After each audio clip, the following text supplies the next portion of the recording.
নির্বাচিত সরকার বর্তমানে দায়িত্ব পালন করছে এবং বিশেষ করে মাননীয় প্রধানমন্ত্রী যে সময় মালয়েশিয়া সফর শেষে এই মুহূর্তে চীন সফরে রয়েছেন, তখন বাংলাদেশকে কেন্দ্র করে এক ধরনের চক্রান্ত শুরু হয়েছে এবং এই চক্রান্তের সাথে দেশের একটা গোষ্ঠী যেভাবে হাত মিলিয়েছে, ঠিক একইভাবে আন্তর্জাতিক একটি গোষ্ঠী তারাও কিভাবে এই সফরকে বিতর্কিত করা যায় সেই লক্ষ্যে কাজ করছে। বাংলাদেশের মাননীয় প্রধানমন্ত্রী এবং বাংলাদেশের মাননীয় প্রধানমন্ত্রীর বাবা শহীদ প্রেসিডেন্ট জিয়াউর রহমান, দেশনেত্রী বেগম খালেদা জিয়া, আমি মনে করি বিএনপি সবসময় আগ্রাসনের বিরুদ্ধে সোচ্চার ভাবে কথা বলেছে। বিএনপি সরকার যে সময় ক্ষমতায় আসে সে সময় আমাদের বিজিবির শক্তি বেড়ে যায়, সাহস বেড়ে যায়।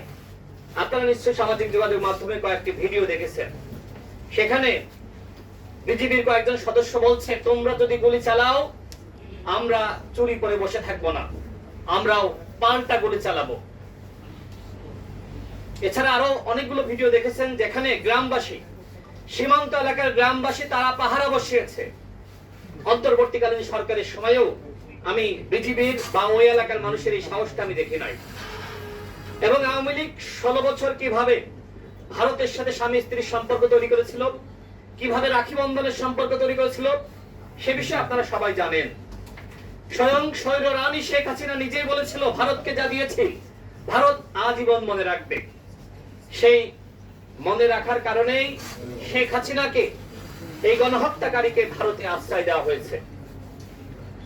আপনারা দেখেছেন যে সপ্তাহখানেক আগে বাংলাদেশ সরকারের মাননীয় প্রধানমন্ত্রীর একজন উপদেষ্টা তিনি ভারতে গিয়েছিলেন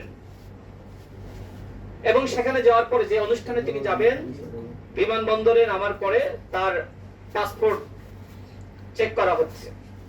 প্রায় দীর্ঘ 2 ঘন্টা তাকে সেখানে বসিয়ে রাখা হয়েছিল। তার মানে ভারত আমাদেরকে কিভাবে, কোন চোখে দেখে এই ঘটনায় তার প্রমাণ করে।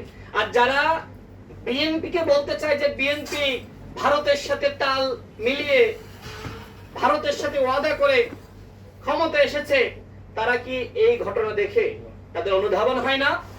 বাংলাদেশে যদি আগ্রাসন, আধিপত্যবাদের শিকার কোন দল হয়ে থাকে, সেই দলের নাম বিএনপি। এবং বিএনপি সবসময় সেই আগ্রাসনের বিরুদ্ধে কথা বলেছে।